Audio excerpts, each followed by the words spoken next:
தீமைகளுக்கும் விலக்கி எங்களை காத்து பாதுகாப்பாய் உம்முடைய கரத்தின் நிழலினால் எங்களை மூடி ஒவ்வொரு நிமிஷ நேரத்திலும் ஆண்டவரே அப்பா கண்மணி போல எங்களை காத்து உன்னை தொடுகிறவன் என் கண்மணியை தொடுகிறான் என்று எங்களுக்கு ஒரு உறுதிப்பாடு நம்பிக்கை கொடுத்து உள்ளங்கையிலே வரைந்து வைத்திருக்கிறேன் என்று சொல்லி உன் மதில்களை எப்போதும் எனக்கு முன்பாக நான் வைத்திருக்கிறேன் மகனே மகளே என்று சொல்லி கரம் பிடித்து நடத்துகிற தேவன் எங்களோடு கூட இருக்கிறபடினால் அந்த நம்பிக்கையில அந்த சந்தோஷத்தில் இந்த காலை வேளையில் எங்க வாழ்க்கையை நாங்கள் தொடங்குறோம் அப்பா. இப்பொழுதும் ஆண்டவரே உம்முடைய வார்த்தையினால் எங்களை திடப்படுத்துங்க பலப்படுத்துங்க ஆண்டவரே. அடியாளை மறைத்துக் கொள்ளுங்க. தேவ நாம மாத்திரமே உயர்த்தப்படுவதாக.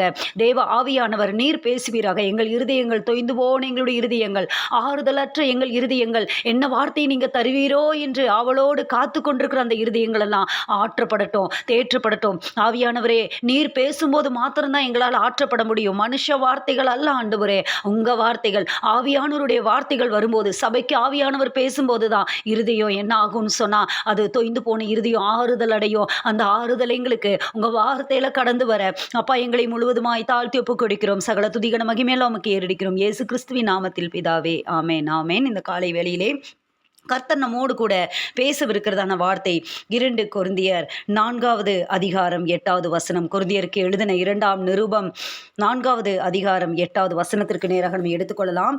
நாங்கள் எப்பக்கத்திலும் நெருக்கப்பட்டும் ஒடுங்கி போகிறதில்லை, கலக்கமடைந்தும் மன முறிவு அடைகிறது இல்லை. கொரிந்தியர் சபைக்கு பவுல் எழுதுகிறதான அந்த வார்த்தைகள். எப்பக்கத்திலும் நாங்கள் நெருக்கப்படுகிறோம். ஒரு காரியத்தை அவர் என்ன சொல்கிறாருன்னா அறிக்கை செய்கிறார். ஒரு காரியத்தை அவர் பேசுகிறாரு. பவுலா பேசுறது இந்த வார்த்தையை? ஆமாம் ஆமாம் பவுல் தான் பேசுறது. யார் இந்த பவுல் அப்படின்னு பார்த்தா பவுல் சாதாரணமான ஆள் கிடையாது.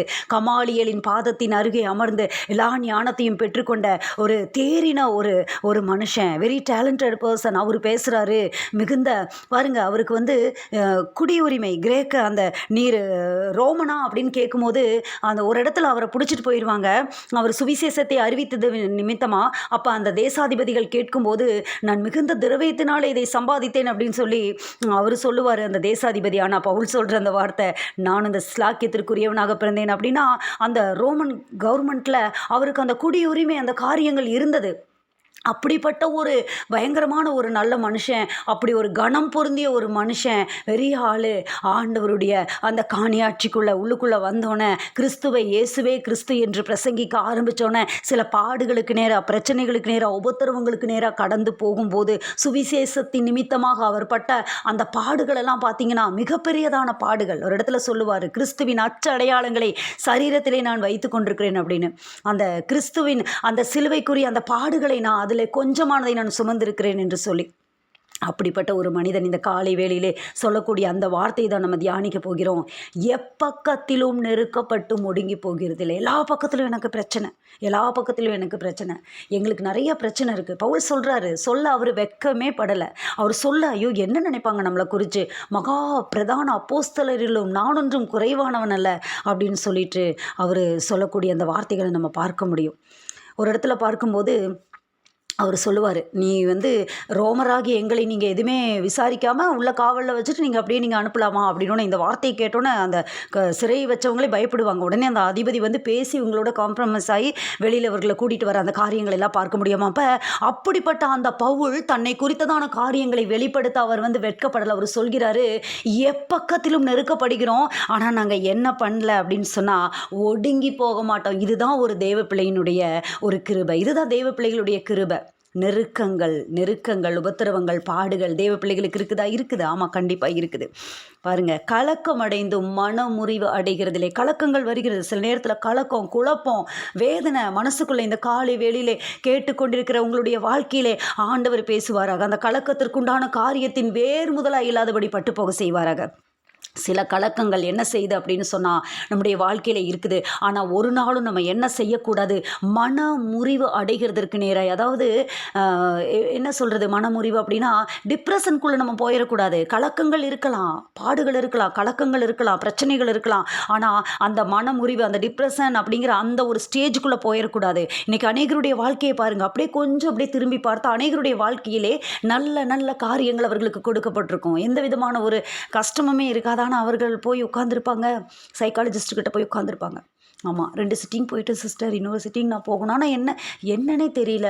என்னுடைய மனசுக்குள்ளே தேவையே இல்லாத ஒரு காரியம், பயம் தேவையே இல்லை. அது வந்துட்டே இருக்குது. ஒரு குழப்பமாக இருக்குது, ஒரு சூழ்நிலையாக இருக்குது. ஆனால் தேவனை ஆராதிக்கிற தேவனுடைய பிள்ளைகளுக்கு ஆண்டவர் கொடுக்கிறதான ஆசீர்வாதம் என்ன தெரியுமா?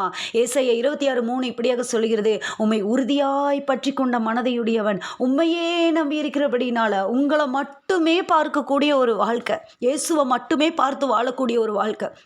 ஆனால் தேவை நிறையா இருக்குது. சூழ்நிலை ரொம்ப மோசமாக இருக்குது. எந்த நேரத்தில் என்ன நடக்கும்னே தெரியாது. அப்படிப்பட்ட சூழ்நிலை. ஆனால் உம்மை உறுதியாய் பற்றி கொண்ட மனதையுடையவன், இந்த ஒரு உறுதிப்பாடு நமக்கு வேணும். ஆவிக்குரிய வாழ்க்கையில் இந்த ஒரு உறுதி வேணும். அன்னைக்கு வஸ்திர தொங்கலை பிடித்த அந்த ஸ்திரீ அப்படி தான் அவள் பிடிச்சிருப்பா. ஏதோ அப்படி பிடிச்சோன்னு நல்லாகிறதுக்கு பெரிய ஒரு காரியம் இருந்துச்சு. என்னன்னா, ஆண்டவர் திரும்பி பார்த்து உன்னுடைய விசுவாசம் உன்னை ரட்சித்தது அப்படின்னு சொல்லுவார். ஆமாம், அது காரியம் என்னென்னா, அவள் சும்மாலாம் பிடிக்கல, விசுவாசத்தோடு பிடிச்சா. அதான் உறுதியாய் பற்றி கொண்ட மனதையுடையவன். சும்மா எல்லாரும் தொட்டா வல்லமை வராது. அந்த கூட்டத்திலே நெருக்கி கொண்டிருந்த அநேகருடைய வாழ்க்கையிலே அநேக காரியங்கள் இருந்தது. அங்கேயே ஆண்டவரை நெருக்கி கொண்டு அப்படியே ஜனக்கூட்டம் போய் கொண்டிருந்தது. எவீருவின் வீட்டுக்கு போய் கொண்டிருக்கிறாங்க. எவீருவின் மகள் மரண அவஸ்தையாக இருக்கிறாள். அப்படியே ஒரு கூட்டம் போயிட்டுருக்குது. போகிற வழியில் ஒரு அற்புதம் நடக்குது. ஆண்டவர் போகிற வழியிலும் அற்புதத்தை செய்ய வல்லமையுள்ள தேவன். போகிற வழியிலும் அற்புதம் செய்ய வல்லமையுள்ள தேவன் நம்முடைய தேவன். நெருக்கப்படுறீங்களா? பாடுகள் அனுபவிக்கிறீங்களா? கண்ணீரின் மத்தியில் இருக்கிறீங்களா? சிலருக்கு சொல்ல முடியாத சில காரியங்களால் கலக்கமடைந்து கொண்டே இருக்கிறீங்களா? இருதய வேதனையில் இருக்கிறீங்களா? ஆனால் நீங்கள் எப்பக்கத்திலும் நெருக்கப்பட்டாலும் ஒடுங்கி போக மாட்டீங்க. இதுதான் ஆண்டவர் உங்களுக்கு கொடுக்குற ஆசீர்வாதம். நெருக்கமே இல்லை அப்படிங்கிறது இல்லை, நெருக்கப்பட்டாலும் ஒடுங்கியே நம்ம போக மாட்டோம். இதுதான் தேவன் கொடுக்குற ஆசீர்வாதம். அதே சமயத்தில் கலக்கம் அடைந்தாலும் மனமுறிவு நம்ம அடைய மாட்டோம். இதுதான் ஆண்டவர் கொடுக்குற ஆசீர்வாதம். ஏங்க இப்படி அப்படின்னா, நம்முடைய ஆண்டவர் அப்படிப்பட்டவர், ஆச்சரியமான தேவன். ஆமாம், இஸ்ரவேல் ஜனங்களை எவ்வளவாய் ஒடுக்கினார்களோ அவ்வளவாய் பெருகினார்கள். அவர் அப்படி தான் பண்ணுவார். அவர் எப்போவுமே ஆண்டவர் அப்படி தான் செய்வார். எவ்வளவாய் ஒடுக்கினார்களோ, போட்டுருங்கப்பா, நதியில் போட்டுருங்க. ரொம்ப அதிகமாக இருக்குது பிள்ளைங்க. அதுவும் ஆண் பிள்ளைகளை பிறந்துருச்சுன்னா வேறு அவங்களாம் ஒரு கூட்டமாகி எதிர்த்து வந்துடுவாங்க. இவங்க பலசாலிகளாக இருக்கிறாங்க, பார்க்கறக்கே பராக்கிரமசாலிகள். பாரு, எபிரேய பெண்கள் பயங்கர பலசாலிகளாக இருக்காங்க.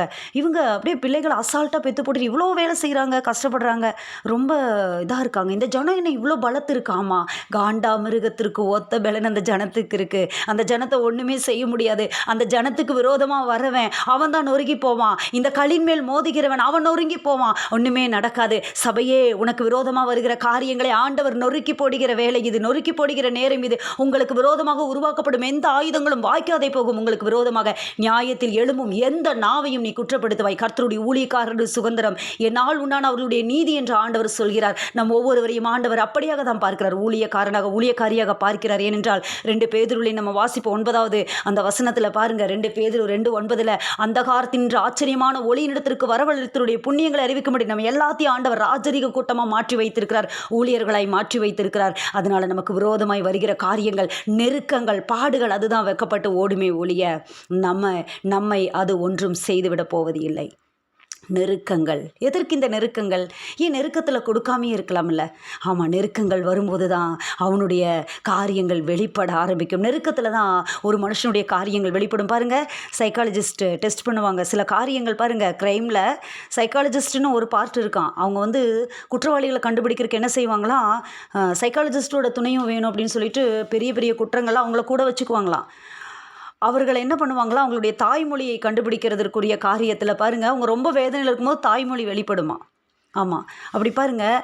ஏன் அந்த நெருக்கங்கள் அப்படின்னு சொன்னால், அந்த நெருக்கத்தில் தான் நம்ம யாருங்கிறதே தெரியும், நமக்கே தெரியும். இன்னும் சொல்லப்போனால் ஆண்டவருக்கு தெரியும், அவர் அனந்த ஞானம் உள்ள தேவன். அந்த நெருக்கம் வரும்போது தான் நீ யாருங்கிறது உனக்கு தெரியும். ஏன் நெருக்கங்கள்? நீ இன்னும் கொஞ்சம் ஸ்ட்ராங் ஆகிறதுக்கு, நீ இன்னும் கொஞ்சம் அவரால் கட்டப்படுறதுக்கு, உன்னுடைய அஸ்திபாரம் கரெக்டாக இருக்கா, உறுதியாக இருக்கா, நீ கரெக்டாக தான் இருக்கியா, நீ ஸ்டேபிளாக இருக்கிறியா, நிற்பியா, அவருடைய சமூகத்தில் பாடுகள் வந்தால் நீ விழுந்துருவியா அப்படின்னு டெஸ்ட் பண்ணுறதுக்கு தான். நீ கண்மலையின் மேல் கட்டப்பட்டிருக்கிற வீடா இல்லை மணல் மேலே கட்டியிருக்கியா, நீ உன்னோட அஸ்திபாரம் எப்படி இருக்குது, இதற்கு தான் உனக்கு நெருக்கங்கள் சும்மா அல்ல.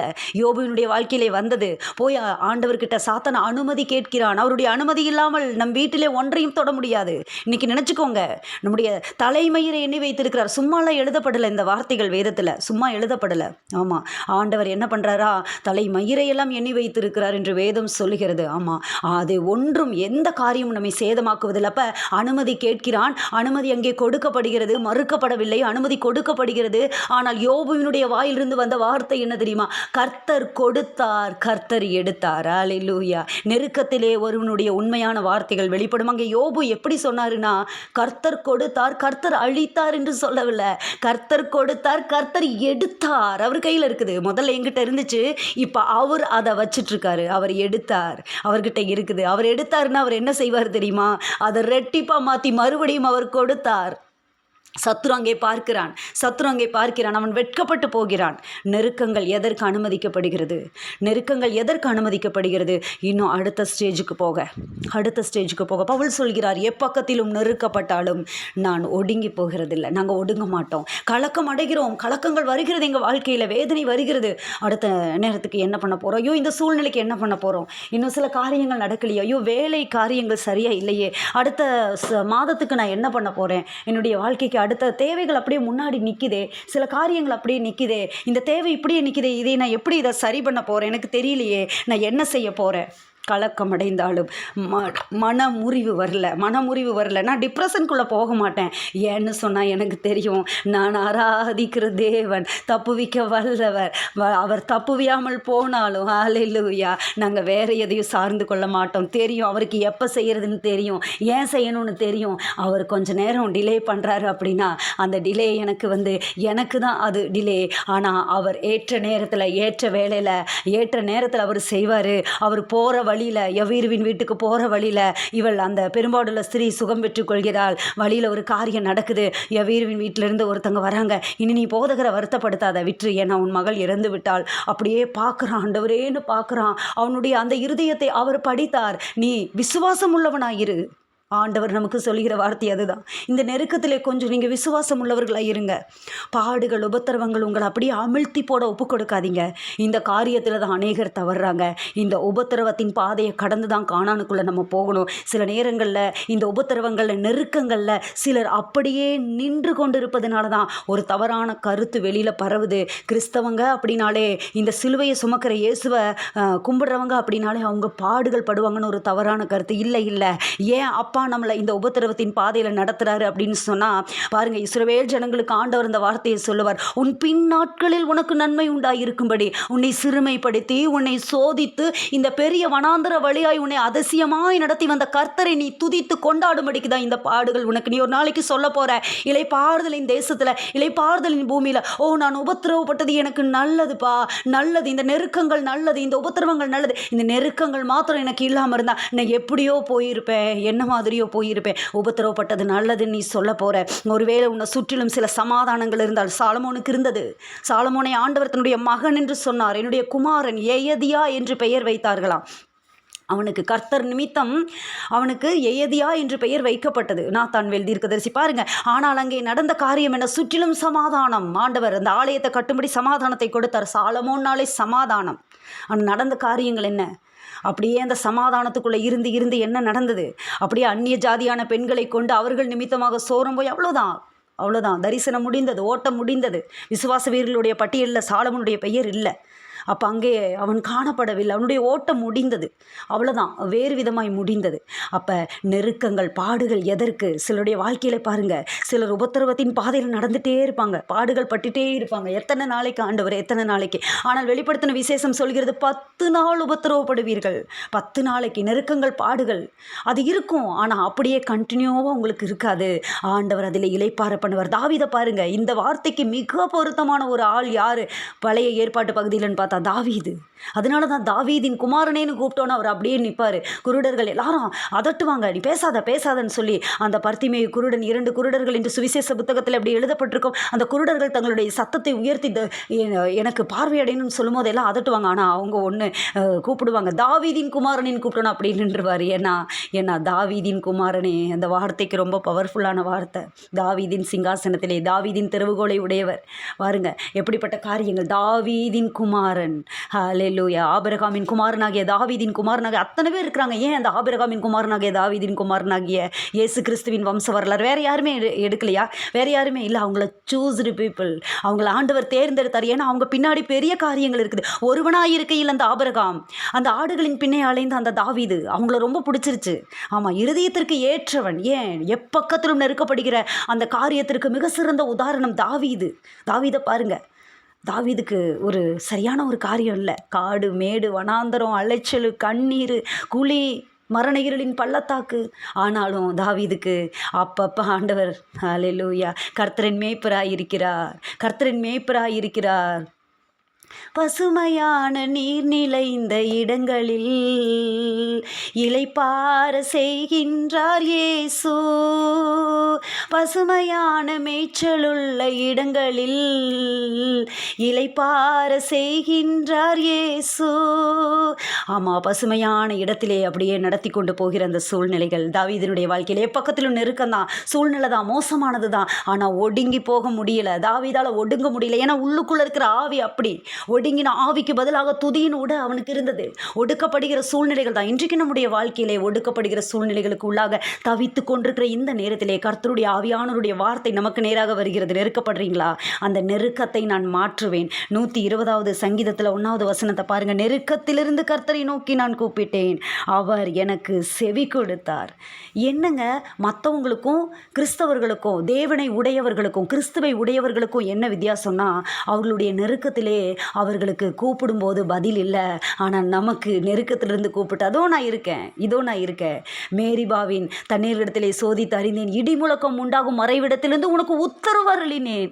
உனக்கு நான் பதில் சொல்லுவேன்ப்பா. இதுதான் மற்றவங்களுக்கும் நமக்கும் உள்ள வித்தியாசம். ஆமாம், நெருக்கம் இருக்கும் அவர்களுக்கு, ஆனால் பதில் இருக்காது, வார்த்தை இருக்காது. நமக்கு நெருக்கம் இருக்கும், வார்த்தையும் இருக்கும். நெருக்கமும் இருக்கும், வார்த்தையும் இருக்கும். யோபு சொல்லுவார், இதோ ஒரு ஆவி எனக்கு முன்பாக கடந்து போகிறது, என் உடம்பின் மயிர் சிலிர்க்கிறது, ஆனாலும் எனக்கு தெரியல. ஆனாலும் எனக்கு இன்னொன்று தெரியும், நான் போகும் வழி அவர் அறிவார், அவர் என்னை சோதித்த பின் பொன்னாக விளங்குவேன். இதுதான் நெருக்கத்தில் தேவனுடைய பிள்ளையினுடைய விசுவாசத்தின் அளவுகோல். அதுதான் ஆண்டவர் அப்படியே பார்ப்பார். நெருக்கத்திலே மற்றவர்களுக்கு பதில் இல்லை, உனக்கு இருக்கு, உனக்கு பதில் வரும். நீ நெருக்கத்திலே கூப்பிட்டால் ஆண்டவர் உனக்கு உத்தரவு கொடுப்பார். இடிமுழக்கம் உண்டாக்கும் மறைவிடத்திலிருந்து உனக்கு உத்தரவு அருளுவார். மேரிபாவின் தண்ணீர்களிடத்திலே உன்னை சோதி தருகிற தேவன். அவர் நெருக்கத்தில் அவர் உன்னை பார்ப்பார். நீ எப்படி இருக்க? நீ எங்கேயாவது வேற அப்படி இப்படி போயிடுறியா? வேற எங்கேயாவது இங்கே கொஞ்சம் உங்களுக்கு அப்படி வருங்க சொல்யூஷன் வரும். நீங்கள் இப்படி போய் இங்கே கொஞ்சம் நீங்கள் பாருங்கள், ஒரே கடவுளையே பிடிச்சி நீங்கள் பண்ண வேண்டாம். நீங்கள் அப்படி கொஞ்சம் அப்படி அந்த சைடு வரும். ஆனாலும் நெருக்கத்திலே கர்த்தரை நோக்கி கூப்பிடும்போது உனக்கு பதில் வரும். மற்றவங்களுக்கு உனக்கு அதுதான் வித்தியாசம். நீ கர்த்தருக்குள்ளே இருக்கிறதுனால தான் நீ இன்னும் கொஞ்சம் நல்லா ஆகணும், உன்னுடைய அஸ்திபாரம் இன்னும் கொஞ்சம் ஸ்ட்ராங் ஆகணுங்கிறதுக்காக சில நெருக்கங்கள் அனுமதிக்கப்படுகிறது. அந்த நெருக்கத்தில் உன்னை ஆண்டவர் விடவே மாட்டார். யோனா சொல்கிற வார்த்தையை பாருங்கள். யோனா 2:2 மிக அழகான வார்த்தை. நெருக்கத்திலே நான் கர்த்தரை நோக்கி கூப்பிட்டேன், அவர் எனக்கு உத்தரவு அருளினார். உத்தரவு கொடுத்துருவார், கூப்பிட்டா பேசுவார். அதுதான் மற்றவர்களுடைய நெருக்கத்துக்கும் நம்முடைய நெருக்கத்துக்கும் வித்தியாசம். எப்பக்கத்திலும் நெருக்கப்பட்டாலும் நாம் ஒடுங்கி போகிறதே இல்லை. ஆண்டவர் அந்த நெருக்கங்களை மாற்றுவார், நம்முடைய சூழ்நிலைகளை மாற்றுவார். விடுதலை கொடுக்கிற தேவனை நம்ம ஆராதிக்கிறோம். கலக்கங்கள் வரும், சூழ்நிலைகள் வரும், கலக்கப்பட்டு ஒடுங்கி போகிற நிலைமைகள் வரும். பாருங்க, 1 கொரிந்தியர் 4வது அதிகாரத்தில் பாருங்க, பவுல் சில காரியங்களை அடுக்கடுக்காக வைக்கக்கூடிய சூழ்நிலைகளை நம்ம பார்க்க முடியும். 1 கொரிந்தியர் 4வது அதிகாரம். நாங்கள் கிறிஸ்துவ நிமித்த பைத்தியக்காரங்களாக என்ன பார்க்குறாங்க. ஆமாம், அது எப்போ பார்க்க ஆரம்பித்தாங்க? அது பார்க்க ஆரம்பிச்சிட்டாங்க அப்போஸ்தலர் 2ஆம் அதிகாரத்திலே. என்னைக்கு ஆவி எங்கள் மேலே ஊற்றப்பட்டுச்சோ அன்னைக்கே எங்களோட பேர் பைத்தியம். ஆமாம், கிறிஸ்துவுக்கு நாங்கள் பைத்தியம் தான். இன்றைக்கும் அப்படிப்பட்ட காரியங்கள் நம்மை பற்றி சொல்லிக் கொண்டிருக்கிற அந்த காரியங்களை நம்ம பார்க்க முடியும். மீடியாக்கள் என்ன ஒரு கேலி பண்ணுகிற அந்த காரியங்களை பார்க்க முடியும். ஆமாம்மா, பைத்தியம்னு பேர் வந்துருச்சு. அது அப்போவே வந்துருச்சு, பவுலுக்கு அப்போவே வந்துருச்சு. இன்றைக்கி தான் அது கொஞ்சம் வெளியரங்கமாக தெரியுது மீடியாலாம் வந்தோன்னே. பரவாயில்ல, எங்களை சொல்லிட்டு போங்க, கிறிஸ்துவ நிமித்தம் நாங்கள் பைத்தியக்காரங்க தான் அப்படின்னு சொல்லி அவர் சொல்கிறாரு. நாங்கள் பலவீனர், நீங்கள் பலவான்கள் அப்படின்னு சொல்லி சொல்கிறாரு. அதே போல தான் இன்றைக்கும் நம்மை ஒரு கூட்டம் கேலி செய்து கொண்டிருக்கிறது.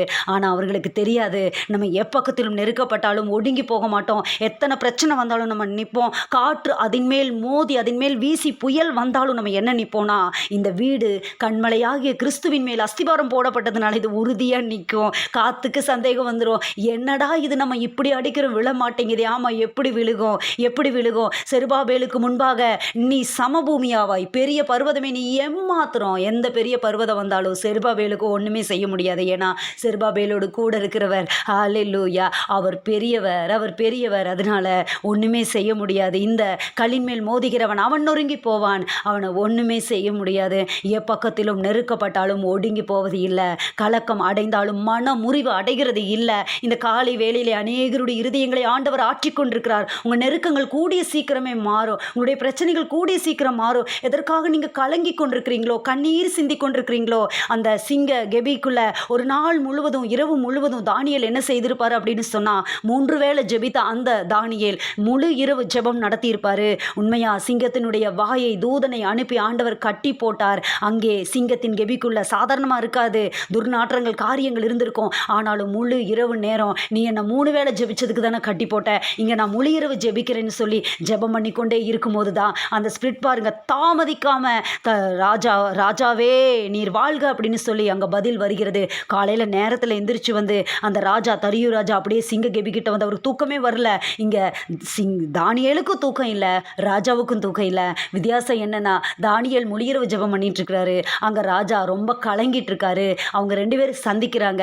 இங்கே தானியேலுடைய அந்த அந்த பதில் பாருங்க உற்சாகமாக வெளியில் வருது. வேதத்தில் அதை படிக்கும் போதே நம்மளுடைய மனக்கண்களில், அதாவது மனதின் குரல்னு சொல்லுவாங்களே, நம்ம படிக்க படிக்க நம்மளுக்கு அந்த சவுண்டு நம்ம மனசுலேருந்து காதில் கேட்கும், சவுண்டாக தான் கேட்கும் அந்த குரல். கொஞ்சம் ராஜாவே நீர் என்றும் வாழ்க, ராஜாவே என் தேவனை நீ தப்புவித்தார், ராஜாவாகிய உமக்கு முன்பாகவும் நான் எந்த நீதிகேடும் நான் செய்யலைன்னு சொல்லி சவுண்டு கொஞ்சம் எச்சா வரும். நம்மளுக்கு அது படிக்கும் போதே தெரியும். ஆமாம், எப்படி சத்தம் போட்டார் நீங்கள் சொல்கிறீங்களே, நீங்கள் படித்து பாருங்கள். நீங்கள் மெதுவாக மௌனமாக கூட படித்து பாருங்கள். சத்தமாக தான் எப்படி ஆமாம், முழியரவு ஜெபம் நடத்தி ஃபுல் எனர்ஜெட்டிக்காக இருக்கிற தானியேல் கொஞ்சம் சவுண்டு அதிகமாக தான் வரும். கேட்டோன்னே ஐயோ கொஞ்சம் அப்படியே சோர்ந்து போய் தூங்கிட்டு அப்படி லேட்டாலாம் வரல, கொஞ்சம் சத்தமாக வந்துச்சு. ஏன்னா முழியரவு ஜெபம் பண்ணிட்டு அப்படியே முழிச்சிட்டு நின்றுட்டுருக்கான் தானியேல். 3 வேளை என்னை ஜெபிச்சதுக்கு உள்ளே போட்டிங்க, நான் முழியரவு ஜெபமே பண்ணிவிட்டு எனக்கு ரொம்ப டைம் கிடச்சிது, ராஜாவே நீர் என்றும் வாழ்க, ஹல்லேலூயா.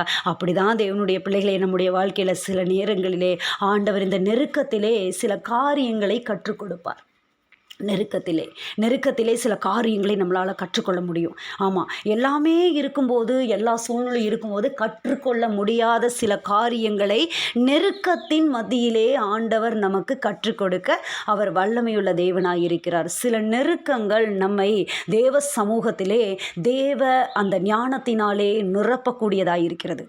சில கலக்கங்கள், ஆவிக்குரிய துக்கத்தை பற்றி பவுல் பேசுவார். ஆவிக்குரிய துக்கம் அது ரட்சிப்பு. உங்களுக்கு ஆவிக்குரிய துக்கம் நீங்கள் அடைஞ்சிட்டிங்கன்னா அது என்ன ஆகும்னா ரட்சிப்புக்கு ஏதுவாக உங்களை நடத்தும். அப்படி தான் சில நெருக்கங்கள் நமக்கு சில காரியங்களை கற்றுக் கொடுக்கும்.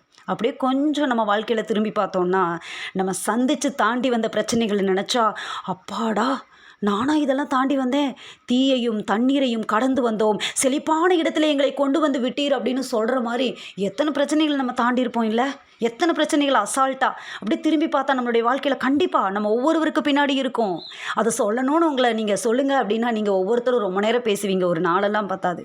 ஆமாம், கண்டிப்பாக நெருக்கங்களை தாண்டி நம்ம வந்திருக்கிறோம். இந்த நெருக்கங்கள், இப்போ நம்ம சந்திக்கிற நெருக்கங்கள் என்ன செய்து விட போகிறது?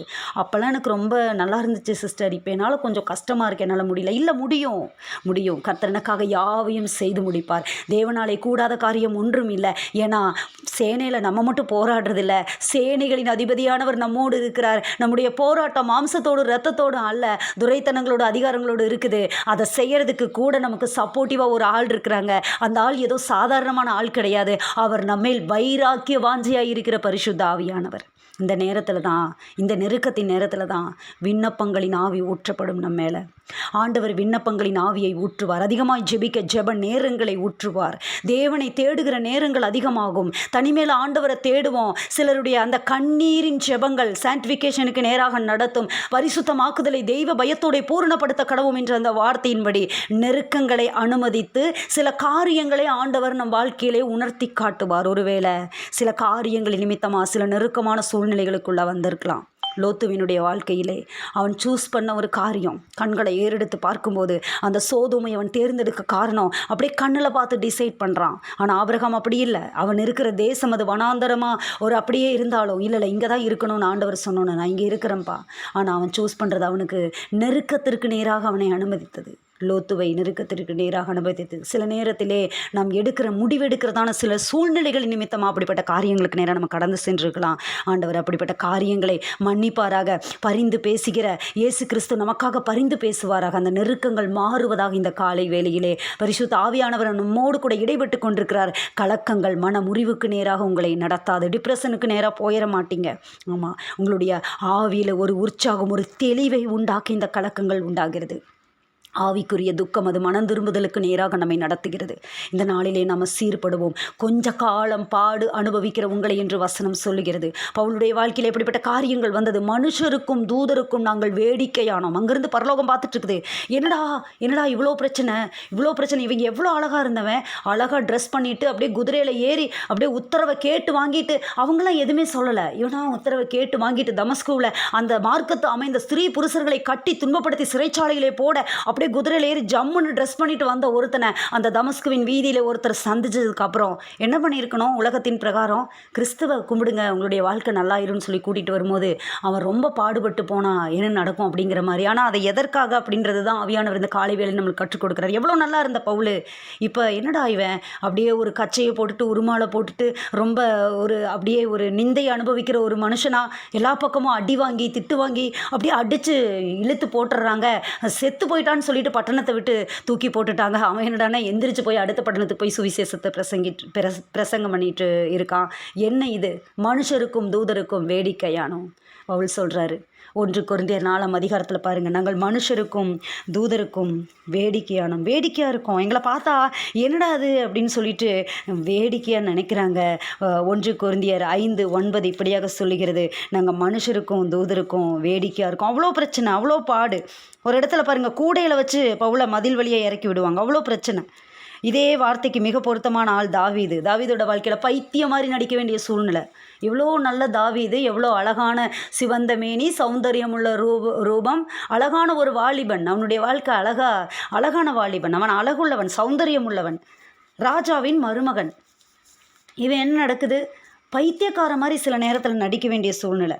ஆமாம், துடைத்து போடுகிற அழுக்கை போலானோம் பவுல் சொல்கிறாரு. அப்படி தான் சில நெருக்கங்கள், சில பாடுகள் நம்ம வாழ்க்கையில் வந்திருக்கலாம். எல்லோரும் ஒப்பு கொடுக்கலாமா? கரங்களை உயர்த்தி, ஆண்டவரே நாங்கள் நெருக்கப்படுகிறோம், உண்மைதான் ஆண்டவரே, அப்பா நாங்கள் கஷ்டப்படுகிறோம் ஆண்டவரே, துன்பப்படுகிறோம், ஆனால் நாங்கள் ஆண்டவரே அப்பா கைவிடப்படுகிறது இல்லை ஆண்டவரே, துன்பப்படுத்தப்பட்டும் நாங்கள் கைவிடப்படுகிறது இல்லைப்பா ஆண்டவரே, நாங்கள் கீழே தள்ளப்பட்டும் மடிந்து போகிறது இல்லை. பவுல் அடித்து வெளியே தூக்கி போட்டாங்க, நான் செத்து போயிட்டான்னு நினச்சிட்டாங்க. ஆனால் எந்திரிச்சு போய் அடுத்த பட்டணத்தில் பிரசங்கித்தது போல அநேகருடைய வாழ்க்கை கலக்கம் அடைந்தும் நாங்கள் மனமுறிவு அடைய மாட்டோம் ஆண்டவரே. எப்பக்கத்திலும் நெருக்கப்பட்டும் நாங்கள் ஒடுங்கி போக மாட்டோம் ஆண்டவரே, நாங்கள் செய்ய மாட்டோம். ஏனென்றால் உலகத்தில் இருக்கிறவனிலும் உங்களில் இருக்கிறவர் பெரியவர், இந்த உலகத்தில் இருக்கிறவனிலும் உங்களில் இருக்கிறவர் பெரியவர். எப்பக்கத்திலும் நெருக்கப்பட்டாலும் ஒடுங்கி போகாதபடி ஆண்டவர் உங்களை காப்பார். எவ்வளவாய் ஒடுக்கினார்களோ அவ்வளவாய் பெருகினார்கள், எவ்வளவாய் ஒடுக்கினார்களோ அக்காலத்திலே அவர்கள் கொஞ்ச தொகைக்கு உட்பட்ட சொற்ப ஜனங்கள். ஆனால் பின்னாடி அவனை எண்ணவே முடியல. ஒருத்தனுக்கு ஒரு எண்ணம் வருது, எண்ணிரலாமா? சாத்தான் இருதயத்தை ஏவறான், தாவீது நீ எண்ணிருப்பா, நீ எண்ணிரு. ஆனால் என்ன நடக்குது தெரியுமா? எண்ணலை. யோவாப் எண்ண மாட்டான். ஐயோ நான் எப்படி எண்றது, வேண்டான்னு சொல்லுவான். ஆனால் தாவீது கேட்க மாட்டான். ஏன்னா பிசாசு அவனை ஏவினதுனால அவனை எண்ணுப்பா, எண்ணவே முடியல, அவனை எண்ண முடியல, அவனை எண்ணவே இல்லை. ஆனால் பட்டயம் வருது, 3 நாள் பஞ்சமா, 3 மாதம் உனக்கு பஞ்சமா, கொள்ளை நோயா அப்படின்னு கேட்கும்போது கர்த்தருடைய கரத்திலே விழுவேனாகன்னு சொல்லிட்டு ஒருத்த வந்து நிற்கிறான். எவ்வளவாய் ஒடுக்கினார்களோ அங்கே ஆரம்பிச்சது, பார்வோனுடைய அந்த நாட்களிலே ஆரம்பிச்சது. அவனை எவ்வளவாய் நெருக்கினார்கள். வெளியில் வரும்போது அவனுடைய தொகை இருக்குது, 6 லட்சம் புருஷர்னு இருக்குது. ஸ்திரீ பிள்ளைகளுக்கு கணக்கே இல்லை. எப்போவுமே அவங்கள எண்ண முடியாது பாருங்கள். ஸ்திரீகளையும் பிள்ளைகளையும் எப்போவுமே கணக்கு போட முடியாது, அது வேற கணக்கு. பெண்களையும் பிள்ளைகளையும் எண்ணவே முடியாது. புருஷர்கள் 6 லட்சம். ஆனால் இவன் வரான், வெளியில் வரான், பெருகிறான், மிகுந்த ஜனத்திரலாம் மாறுறான். ஒருத்தனுக்கு ஆசை வருது, தாவீதுக்கு ஆசை வருது, எண்ண முடியல. என்னன்னா அவனுக்கு அடி வருது, 3 நாள் கொள்ளை நோய் வருது. கர்த்தருடைய கைகளில் விழுவோமாக. எப்பக்கத்திலும் நெருக்கப்பட்டாலும் ஒடுங்கி போகிறது. நெருக்கம் வருதா, கலக்க வருதா, பெருக போறீங்க. ஹல்லேலூயா. ஆண்டவர் பெருக்கத்தின் தேவனாக ஆசீர்வதிக்க போகிறார். உங்கள் எல்லைகளை எல்லாம் ஆண்டவர் ஆசீர்வதிக்க போகிறார். பெருக்கத்தின் தேவனாக ஆண்டவர் உங்களுக்கு இந்த காலை வேளையிலே ஆண்டவர் உங்கள் இருதயத்தை திடப்படுத்தி கொண்டிருக்கிறார். அப்படி ஒப்புக் கொடுக்கலாம் ஆண்டவரே. முழுவதுமாக எங்களை ஒப்புக் கொடுக்கிறோம் ஆண்டவரே. நெருக்கங்கள் எங்களை ஆண்டவரே அப்பா தகப்பனை ஒடுங்க விடக்கூடாது. பரிசுத்த ஆவியானவர் ஒடுங்கின ஆவியை எடுத்து போட்டு துதியின் உடையினால் எங்களை மூடுவீராக ஆண்டவரே. கலக்கங்கள் மன முறிவுக்கு நேராக எங்களை நடத்தக்கூடாது ஆண்டவரே. ஒரு உற்சாகத்தின் ஆவியை, சந்தோஷத்தின் ஆவி எங்கள் இருதயத்தில் நிரப்புங்க. துன்பப்படுத்தப்பட்டு நாங்கள் ஆண்டவரே கைவிடப்பட மாட்டோம், அந்த நம்பிக்கை எங்களுக்கு இருக்குது. கீழே தள்ளினாலும் நாங்கள் ஆண்டவரே அப்பா மடிந்து போக மாட்டோம் ஆண்டவரே, விழுந்து போக மாட்டோம். எங்களோடு கூட இருக்கிறவர் நீர், எங்கள் அஸ்திபாரத்தை நிலைநிறுத்த பண்ணுகிறவர் நீர். இந்த வார்த்தையை கொண்டு எங்களோடு திடப்படுத்துவீராக. இந்த நாள் முழுவதும் ஆண்டவரே பிரசன்னம் எங்களை மூடுவதாக, உம்முடைய கிருபையின் கரம் எங்களை மூடுவதாக நடத்துங்க, பாதுகாத்துக் கொள்ளுங்க. சகல துதி கன மகிமையெல்லாம் நமக்கு ஏறெடுக்கிறோம் இயேசு கிறிஸ்துவின் நாமத்தில் பிதாவே. ஆமென்.